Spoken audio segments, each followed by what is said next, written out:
if you're saved, why not just sin already? Like, why is there Lutheran and Catholic and Mormons? Should Christians get tattoos? Now, this one kind of stumped me, to be honest.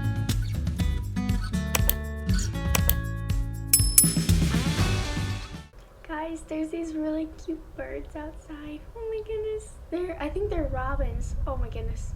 So cute. So today I'm going to be answering questions that Christians sometimes are too afraid to ask. And so this is going to be really fun, and also I'm going to be curling my hair. Let's get on with today's video. The first question that I'm going to answer today is drinking alcohol a sin? Now, there are many verses in the Bible, and I did some research so I could give you guys Bible verse names. I'll put the verse on the screen.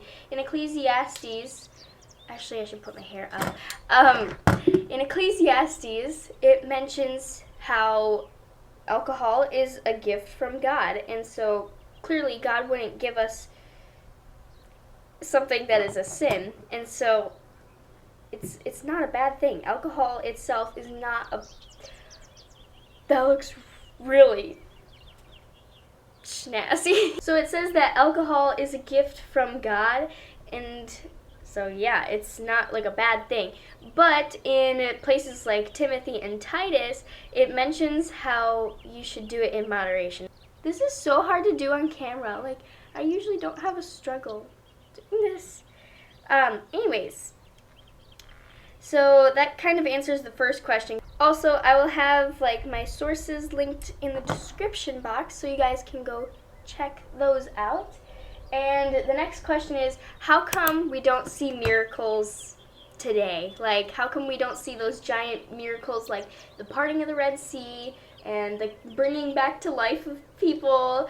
And how come we don't see that in today's world? Now, this one kind of stumped me, to be honest. I had to do some research, and I had to dig a little deep, and so I found some really good sources, and they told me why we don't see miracles today. Science has really proven a lot of the scientific ways that miracles can happen, such as the parting of the Red Sea. They have found how the winds could have caused them to separate. So they scientifically prove that it can happen and is possible, but the miracle is really in the timing that God had made that wind come. And so we sort of think of when miracles happen, like someone with cancer, the cancer just disappears. A lot of people will just think, oh my goodness, that's a miracle, but a lot of people will also think, oh, cancer does that, it does sometimes come back. But that is still a miracle that it did that, and the timing and the person that it happened to. So the next question is, should Christians swear? Now, this one was kind of an easy one, but I just think I should cover it because there's a lot of people that just swear and stuff, and I don't judge anyone who swears at all, because clearly why would I judge them? I do so many things too. I don't swear it though. But in Ephesians 4:29, it says, do not let anything corrupt come out of your mouth. So as you guys know, we are temples of God, and so we're supposed to be using our bodies the best that we can, including what we say with our mouths. The next question is, should Christians get tattoos? Now, this is kind of a controversial one, because I feel like a lot of people would be like this is sort of a parted thing. There's half Christians saying, yes, we can get tattoos, and there's half Christians saying, no, we shouldn't. I'm gonna stick with the side of we really shouldn't, but if you have gotten a tattoo, I think if you don't feel a conviction about it, and it's obviously something wholesome and good, nothing that reflects yourself bad, then I think it is fine if you get a tattoo. I just personally wouldn't get a tattoo myself, because I just want to be the way God created me.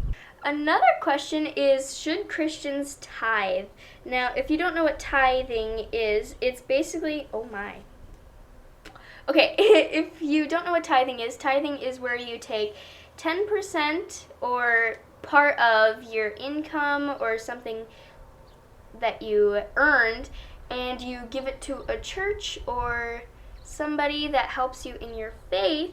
And so I think tithing is a really, really good thing to do because it teaches you how to give your money to God and really not believe that like your money is your money. Of course your money is your money, but also it's not your money, you know what I mean? But nowhere in the Bible does it say you have to tithe. In fact, in a lot of cases, it talks about how good tithing is, but it does not say at all like a good person tithes or you must tithe. No. You don't have to. It just depends on your conviction and what you feel God is calling you to do. And obviously, God wants you to not be stingy with your money. There you go. And another question, oh my goodness, I need to re-curl this part because it is not doing good. You know, sometimes when you're curling your hair and you like are doing other parts of your hair, the old parts that you curled already, you just like fall to pieces. So sometimes you need to redo them. Anyways, why are there so many different denominations of Christianity? Like, why is there Lutheran and Catholic and Mormon and non-denominational? Well, that's based off of a few things, because the Bible has many different translations, and depending on what one you read, like there's the KJV, and the NIV, NLT, NSV, I'm pretty sure is one. There's a lot of ways to interpret things. We as Christians shouldn't like divide the denominations up so much, because I feel like they're a little bit divided, which is not good, because we as Christians, we are like a family no matter what. If you believe Jesus is the Son of God and he has saved you, then you're a Christian and then you're part of our family, basically. So yeah, okay, and this last question is kind of a really good question, and it is, how come you don't just continue sinning after you have been saved? So like, if you're saved, why not just sin already? Because you can sin and you're saved anyway. Well, yes, this is a good question, because everyone's saying that when you're saved, you're all good. It doesn't depend on your works. You can backslide, but still believe in God and you're still saved. Here's the thing with that. So, okay. There, stay. When you are saved, your heart changes and you want to be like Jesus. You want to honor God. And so if you are in that mindset and you're like, well, I'm saved, why don't I just continue sinning? Well, then your head isn't in the right spot, because when you are saved, you want to make God happy and you want to not sin, and you realize that sinning is not a good thing and it actually separates you from God, who you just got saved by. So it's kind of like how if you had a ton of debt and then this person came along and just erased your debt. Did you hear that? There's like these geese. Okay, anyways, so if you had like all this debt and someone came along and just paid your debt for you, then you wouldn't just like immediately start like going away from them and then racking up more debt. You would actually want to keep the debt down. You'd want to be really nice to them and you just love them the rest of your life. And so that's kind of what it is with God. When you are saved, your debt is clean, you're all good, and so you have the decision to stay loving God, stay in the saved state, that's really hard to say, and also to try and keep the debt down, because obviously we're going to still sin because we're humans still, and you might still rack up a little bit of debt, but don't ever feel like you should just go ahead and sin because Jesus already paid.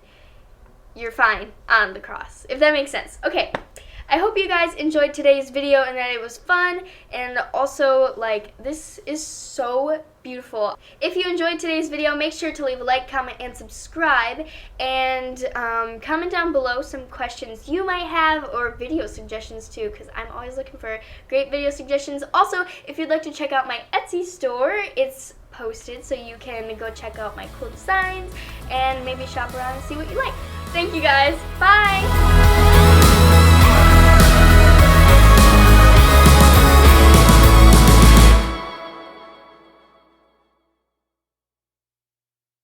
I promise I have curled my hair before.